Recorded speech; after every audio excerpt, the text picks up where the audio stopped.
Good morning, students. Welcome to the subject of business policy and strategy. We are dealing with unit number 5, that is all about the strategic framework, and moreover in the previous sessions we have been dealing about what is the concept of portfolio analysis and what can be the techniques that can be adopted by the companies to take up with the portfolio analysis. Now, portfolio analysis is such a kind of study that helps the company to decide where the multiple products can be, where it is producing multiple products, or where it is into many businesses. Then which businesses needs emphasis from the point of view of strategies, maybe investment, maybe resource allocation, what importance can be provided to which product, because see, all the products may not be having the same kind of importance, right? But which product may require, or which firm may require, which SBU, that is the business, may require what kind of importance as far as investment or strategy is concerned, that can be decided with the help of portfolio analysis. So it's a kind of technique that can be adopted by the company so as to decide that which strategy will be the best suited. Right? So that is what we have studied in the previous sessions.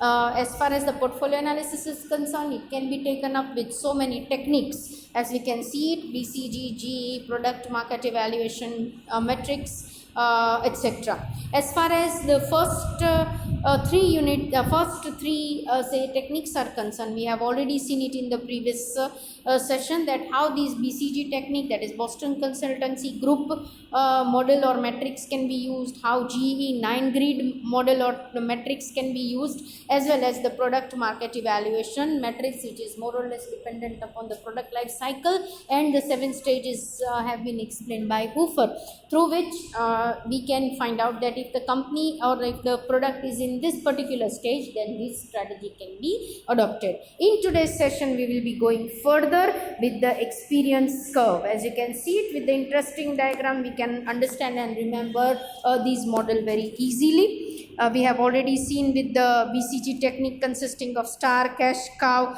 and dog and question mark kind of category or the grids in the model. GE model was consisting of say 9-grid model, right? Metrics, product life cycle with the help of 7 stages, A, B, C, D, E, F, G unit. We can understand how, when the business is in different product life cycle, how or what can be the relative strategy that can be adopted, right? In today's session, we'll be checking out with one more technique, that is known as experience curve. Now, what is this technique all about? See, it is an important concept used for applying a portfolio approach, right? It is like a learning curve. Now, what it explains is, it explains the efficiency that is increased or that is gained by the workers through the repetitive productive work. That means if you keep on doing a repetitive work for a long period of time, it will increase your productivity, that we all must understand and we all accept it, right? And it's a universal fact also. So it is based on commonly observed phenomenon that unit cost declines as the firm gains the experience in terms of cumulative or volume of the production. That means if a firm is continuously producing something, right, for a long period of time, and it is producing in high volume, then definitely the cost declines. So here the larger firm in the industry would tend to have lower unit cost as compared to the smaller firms, thereby gaining the competitive advantage. That means the larger firms who are producing everything in the bulk, right, there the per unit cost can be lowered, and that becomes their competitive edge, that becomes their competitive strength. Whereas small firms in the industry may not be having these experience of a long time, plus it may not be able to, because of the lack of experience, they may not be able to produce it in bulk, and that may not lead to the lower cost of the per unit, right? So that is how the experience curve results from a variety of factors. See, that means the large firms which may be earning this or which may be having this competitive advantage proves itself more strong as compared to the rest of the small firms, right? Now, this experience curve results because of various factors, maybe because of the learning effects, maybe because of the economies of scale. Economies of scale means when you are producing something in bulk, right, the per unit production cost goes down. So that is what is known as economies of scale. Maybe because you have been able to redesign the product, maybe you are having a technological improvement over a period of time, these curve may show you the positive results. So there are so many factors which may add to the experience curve, right? Thus what the concept tries to tell us is it implies more experienced company is in manufacturing a specific product, the lower is its cost. That is its competitive advantage. So if you are there for a long period of time, and if you are more experienced over a production of specific product, then definitely the cost of production is going to go low. Whether you are doing it in a mechanical manner, that means you are doing it through machines, per unit cost goes low. And if it is a human made product, then because over a period of time the person has expertise in producing some product, he may be fast in doing the or maybe completing the product, and like that, because of the experience, he may prove to be producing more number of products at the end of the day, right? So again, the lower cost of production can be revealed. So when the total production capacity, that is from the first unit to the last unit, doubles, the value added cost declines by the constant percentage. That is very simple, that first unit till the last unit, when the production capacity is almost doubling, then what happens is the value added cost will definitely decline. So the value added cost, now what is this value added cost? It may include the cost of manufacturing, maybe marketing, maybe distribution, administration. Everything can be lowered with the help of the total production capacity that you have increased, right? So as you can see it here in the diagram, one axis, that is y-axis, shows the cost per unit, and x-axis shows the cumulative volume, right? So as you can over a period of time, when you can increase the cumulative volume, that shows the experience curve, the per unit cost can be reduced, right? So when representing an experience curve on a graph, what we can see it is the cost per unit of the production is plotted, as I told you, on the y-axis, and cumulative production in the form of quantity is on the x-axis. So the unit cost of the production includes the cost incurred by the company, which is known as the add value to the product, but excludes the cost of purchasing the materials. Definitely, when you are producing something in bulk, the production cost may come down low, but the purchasing of material will be high because you need more amount of materials. Other than that, all the cost can be reduced. So the curve shows that the company increases its overall production quantity, and the unit cost declines at the constant rate then. So decline goes on without the limit and is surprisingly consistent, that means constant, even from one industry to the another one. So in some cases, when there is absence of experience in the industries, then it may be reviewed as an outcome of mismanagement, right? So it may be just vaguely the unit cost has gone down over a period of time. When there is absence of experience, something like that cannot be achieved. So a company that benefits from the effects of an experience curve enjoys several advantages over its competitor, and that is why this technique can be adopted, right? As the business grows and lowers its unit production cost, it will be gaining a bigger market share over its rivalry firm. That is very sure. It means that it will control a bigger portion of the market, increasing its profit also. Since the company enjoys cost advantages over the competitors due to the reduced cost of production, it can develop a kind of penetrative pricing policy or strategy by setting the low price because they can afford it, and with that they can attract more number of customers over the rival firms to purchase its products. Right? So other strategies that can be used to increase the market share may be like increasing the efforts over marketing, maybe production capacity, maybe you are able to hire more number of sales personnel so that you can increase the sales. These strategies can also be adopted. So on the downside, the experience curve can sometimes come to an abrupt end when the competitors discover the strategy and replicate the cost. Yes, that is the limitation, that when your experience for you is no more a competitive advantage, but it is being duplicated or replicated by the competitor for cost reduction without making any huge investment, then that becomes a gain to the rival firm, right? So the experience curve can also come to an end again when new technologies are introduced. You have been producing with the obsolete technology, that may be the case, but your rival firm may be coming up with the new technology, and with the new technology there can be more production, and then the more market share can be achieved, and then the experience curve will be of no use, right? And it must upgrade its process by replacing the old experience curve with the new one that allows it to retain its competitive advantage. That means over a period of time, new experience curves should be replaced, because with the new with the new product or maybe new technology, the same experience curve cannot be used. So this is how this experience curve technique or method also is a kind of portfolio analysis for the portfolio analysis technique for the company, right? Moving on to the next, it is the directional policy metrics, which we know it more or less as DPM metrics. Now, what is this DPM metrics? It is a kind of modification over the others, right? So the Shell Oil Company developed the DPM somewhere in 1970s. GE and McKinsey company also contributed to the development of this technique, so resulting it into now which is known as GE McKinsey, or we can call it DPM also.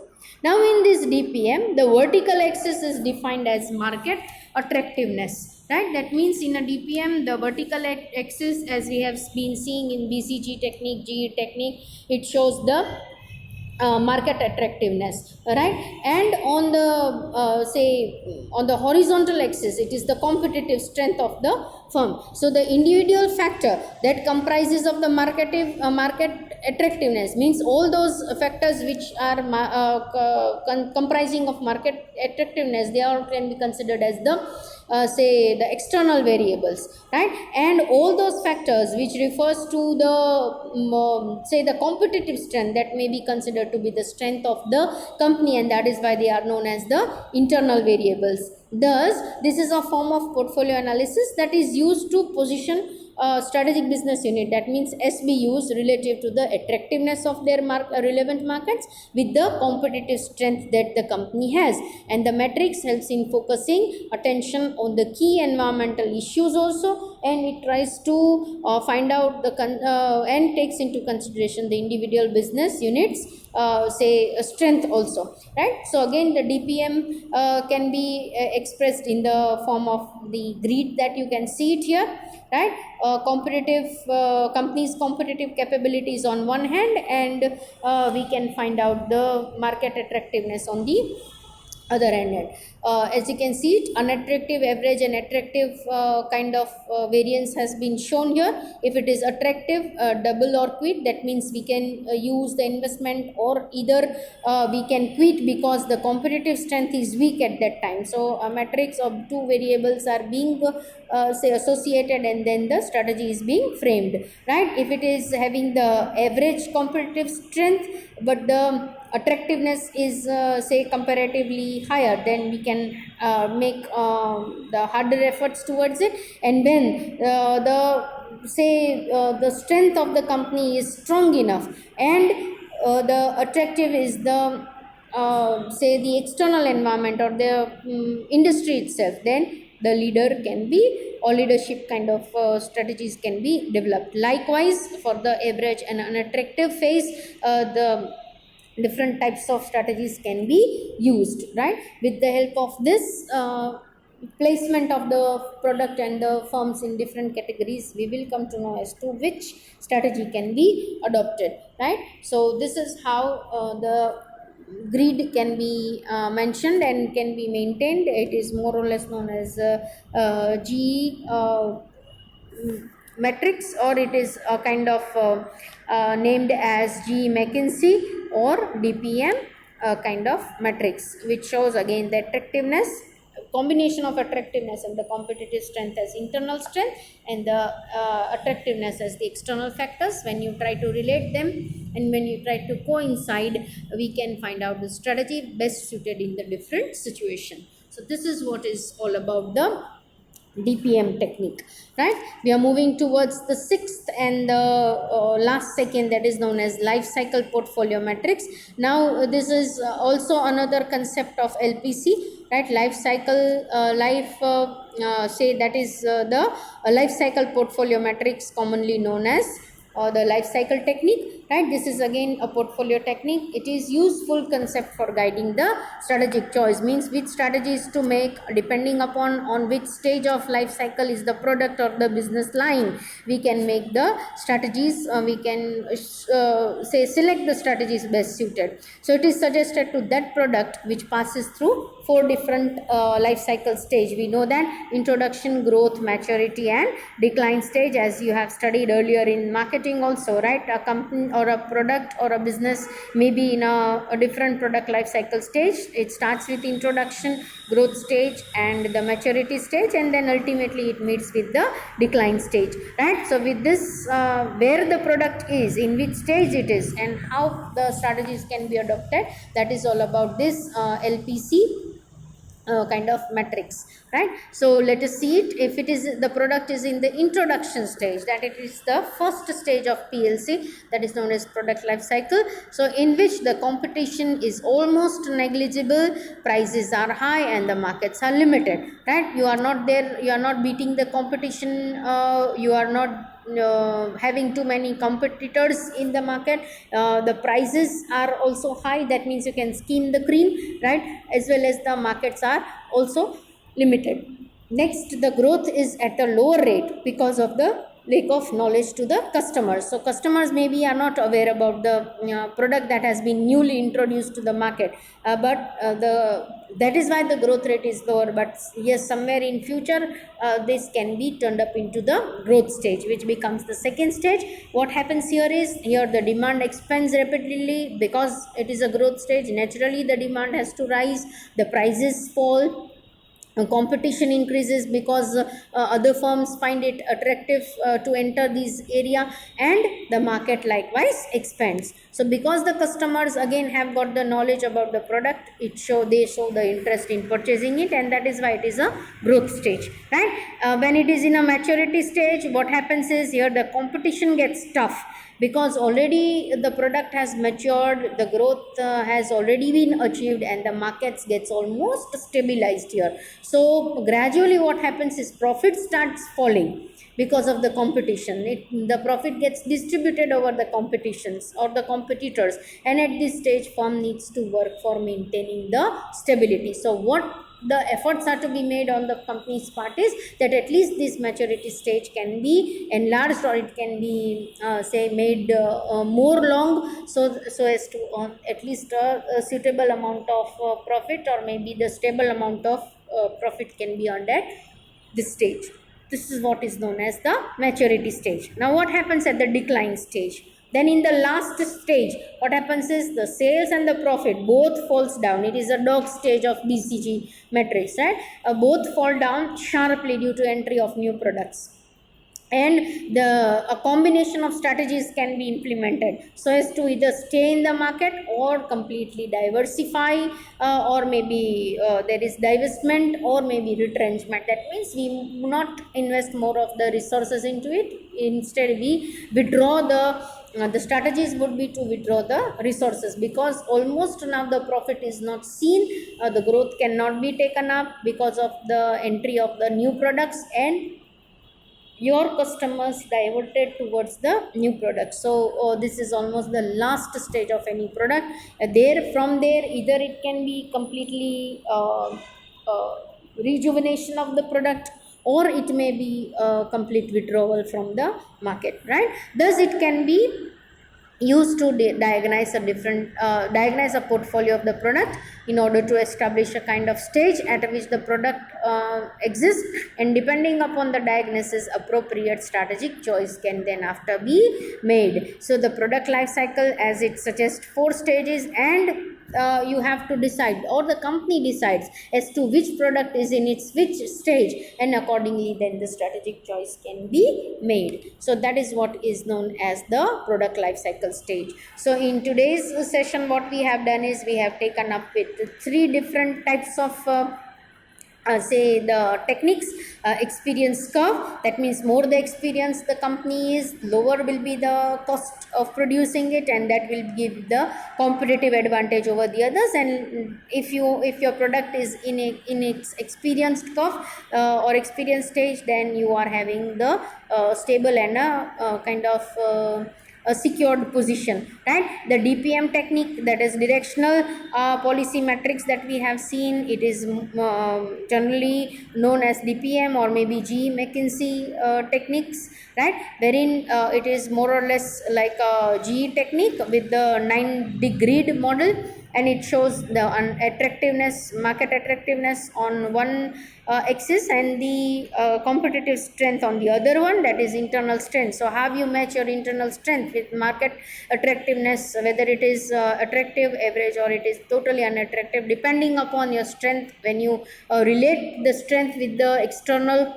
factors, and you try to find out which strategy can be the best suited. And the sixth one that we have seen is the life cycle portfolio matrix, wherein we try to place the different product and the business in the different life cycle, and according to which stage it is in of the life cycle or product life cycle, then the policies or maybe strategies may be decided, right? So when we meet next, it is the seventh and the last technique that we need to deal, that is grand strategy selection matrix, that we will be saying it, and we'll be checking out with the behavioral factors also, which helps to make the strategy choice, right? So here we are ending up today with this particular PLC technique. Thank you.